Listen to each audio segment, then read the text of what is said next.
তোর দহনের অগ্নিশিখা লেখিকা জুনাইয়া জিনু পর্ব ৩৭-এর শেষাংশ। একসময় এরকম খেলাধুলা কথাবার্তা বলতে বলতে যে কখন রাত গভীর হয়ে যায় কেউ বুঝতেই পারে না। রাতের চারপাশটা তখন যেন নিস্তব্ধতার এক মায়াবী রাজ্য। চারিদিকে শুধু ঝিরঝিরে হাওয়ার মৃদু শব্দ, আর মাঝে মাঝে দূরের কোনো কুকুরের ডাক, আর দূরের গাছে বসে থাকা ঝিঝি পোকারা নিজেদের ভাষায় কিছু বলে যাচ্ছে টুপটাপ। চাঁদ তখন মেঘের আড়ালে লুকোচুরি খেলছে। হালকা হালকা বাতাসে কখনো মেঘ সরে গিয়ে চাঁদের আলো পড়ে সূর্যদের উপর, আবার কখনো চারপাশটা অন্ধকার হয়ে যায়। ছাদে ছড়িয়ে ছিটিয়ে শুয়ে আছে সবাই, কেউ কারো কাঁধে মাথা রেখেছে, কেউ কারো কোলে। নিস্তব্ধতার মাঝে একটা প্রশান্তি। রাত তখন ৩টা ৪৫। সবাই ঘুমিয়ে গেছে। ছাদ জুড়ে শুধু শোনা যাচ্ছে নিঃশ্বাসের ভারী শব্দ। ছেলেরা একপাশে এলোমেলো হয়ে পড়ে আছে, শুধু তুর্যই জেগে আছে, চুপচাপ বসে ফোনে কিছু একটা খুঁজে চলেছে। হালকা আলোয় তার চোখ জোড়া যেন একটু কেমন ঘোলাটে লাগছে। হঠাৎ কি ভেবে একবার চারপাশে তাকালো। সকলে ঘুমিয়ে পড়েছে, তার খেয়ালই নেই এতে। সে যে তখন গান গেয়ে তাদের কাছ থেকে সরে এসেছে, আর যাওয়া হয়নি সেখানে। কখন এরা ঘুমালো বুঝতেই পারেনি সে। সূর্য চোখ ঘুরিয়ে চারপাশ খেয়াল করতেই চোখ আটকে যায় ছাদের রেলিংয়ের সাথে মাথা ঠেকিয়ে হেলান দিয়ে ঘুমিয়ে থাকা তার বাবুই পাখির ওপর। আগোছালো চুলগুলো হালকা বাতাসে মুখের পাশে এলোমেলো হয়ে উড়ে যাচ্ছে, ঠোঁটের কোণে যেন কোনো ক্লান্তির রেখা। ডান হাতটা হালকাভাবে নিজের ওড়নায় কোণটা ধরে রেখেছে, যেন স্বপ্নের ভেতরেও ওড়নাটা না হারায়। সূর্য একদৃষ্টিতে তাকিয়ে থাকে, ঠিক যেমন কেউ গভীর শিল্প দেখে মুগ্ধ হয়ে চুপ করে যায়। সেও তেমনভাবে নিশ্চুপ, যেন শব্দ করলেই এই অপূর্ব দৃশ্যটা ভেঙে যাবে, যেন চোখের পলক ফেললেই হারিয়ে যাবে এই শান্ত কোমল চেহারাটা। তারার পরনে ছিল হালকা লাইলাক রঙের সুতির থ্রি-পিস। শরীর জুড়ে ছড়িয়ে থাকা ওড়নাটার প্রান্তগুলো বাতাসে একটু একটু দুলছে। সূক্ষ্ম সুতোর কাজ করা সালোয়ার কামিজটা আলো ছায়ার খেলায় আরও বেশি মোহময় লাগছিল। সূর্যের মনে হচ্ছিল রাতের সেরা দৃশ্যটা সে দেখে ফেলেছে।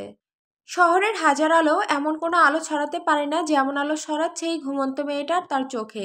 সূর্য একটুখানি দম নিয়ে ধীরে ধীরে উঠে দাঁড়ায়, নিঃশব্দে পা ফেলে এগিয়ে যায় ছাদের সেই কোণে যেখানে তারা রেলিংয়ের পাশে হেলান দিয়ে ঘুমিয়ে আছে। চাঁদের আলো তখন খানিকটা মুখে এসে পড়েছে, যেন রাত নিজেই তার সৌন্দর্য তুলে ধরতে চাইছে। সূর্য গিয়ে তার সামনে হাঁটু গেড়ে বসে, মৃদু আলোয় তার মুখের প্রতিটা রেখা গভীর হয়ে উঠছে।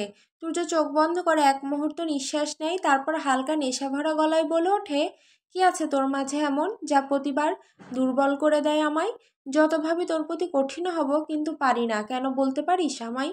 বলেই থামে সূর্য। কিছু সময় তারার পানে তাকিয়ে ঝুঁকে আলতো করে তারার কপালে ঠোঁট ছুঁয়ে দেয় একটা নিঃশব্দ চুমু। ভালোবাসার সবচেয়ে নরম ভাষা হয়তো এটাই। তারার নিঃশ্বাস তখনও সমান, কিছু টের পায়নি সে। সূর্য ধীরে ধীরে তারাকে বুকে টেনে নেয়, দুহাত দিয়ে কোলে তুলে নেয় মেয়েটিকে, যেন বহন করছে কোনো ভঙ্গুর স্বপ্ন কিংবা নিজের হৃদয়ের সবচেয়ে কোমল অনুভূতিটা।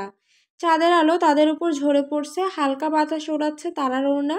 সূর্য আস্তে আস্তে হাঁটতে শুরু করে ছাদ থেকে বেরিয়ে যাওয়ার পথ ধরে। পেছনে পড়ে থাকা নিঃশব্দ এক ছাদ, কয়েকজন ঘুমন্ত বন্ধু ও ভাই বোন, আর চুপ করে থাকা রাত। অন্যদিকে পাগল প্রেমিকের বুকে এখন নিজের প্রেয়সীকে বয়ে নিয়ে যাচ্ছে নিঃশব্দে ভালোবাসায় ভিজে থাকা ভোরের দিকে। সূর্য তারার রুমে গিয়ে তারাকে বিছানায় শুইয়ে দেয়, শরীর থেকে ওড়নাটা সরিয়ে নিয়ে বালিশের পাশে রেখে দেয়, পায়ের কাছ থেকে চাদর টেনে দেয় শরীরে। বেড সাইড টেবিল থেকে এসি রিমোটটা নিয়ে কিছুটা পাওয়ার দিয়ে দেয়, রিমোটটা ফের রেখে দেয় আগের জায়গায়। সূর্য তারার দিকে ফিরে ঝুঁকে ফের চুমু খায় কপালে, দুগালে থুতনিতে, ও সর্বশেষ শব্দ করে চুমু খায় ঠোঁটে। তারার দিকে সেভাবে ঝুঁকে কপালের চুলগুলো কানের পিছে যত্ন সহকারে গুজে দিয়ে তারার কানের কাছে মুখ নিয়ে নেশাভরা কণ্ঠে ফিসফিস করে ধীরে ধীরে বলে ওঠে, ভালোবাসি ভালোবাসি আমার মুগ্ধতার পরি। বলেই কানের লতিতে আলতো করে ঠোঁট ছুঁয়ে সোজা হয়ে দাঁড়িয়ে যায় সূর্য। সেভাবেই কিছু সময় তারাকে প্রাণ ভরে দেখে রুম থেকে বেরিয়ে যায় দরজাটা চাপিয়ে। চারপাশ নিস্তব্ধ, রাতের ঘুম ঘুম ভার যেন রুমটাকেও জড়িয়ে রেখেছে। দেওয়ালে ঝুলে থাকা ঘড়ির কাঁটা টিকটিক শব্দ করে চলছে, কিন্তু সেই শব্দ যেন ঘুমিয়ে পড়েছে আস্তে আস্তে। এসির নরম গুঞ্জন একটানা ভেসে আসছে। বিছানার চারপাশে হালকা আলো ছড়িয়ে আছে বেড সাইড ল্যাম্প থেকে, যার হলদে আলোটা তারার মুখে পড়তে তাকে আরো কোমল লাগছে। তারার কাঁধ থেকে গড়িয়ে নামা চাদরটা তার শরীরকে জড়িয়ে আছে হালকা আলসেমিতে। এক পাশে রাখা ওড়নাটা যেন নিঃশব্দ সাক্ষী হয়ে পড়ে আছে বিছানার প্রান্তে। বাতাস নেই, কিন্তু জানালার পর্দা একটু একটু নড়ে উঠছে। সময় থেমে গেছে, মুহূর্ত জমে আছে নিঃশব্দে। সমস্ত পৃথিবী ঘুমিয়ে গেছে, জেগে আছে শুধু তুর্যের রেখে যাওয়া কোমল স্পর্শ আর তারার নিঃশ্বাসে ধীর ওঠানামা। এই রাতটা নিঃশব্দে ভালোবাসাকে আগলে রেখেছে কারো না জানার মতো করে।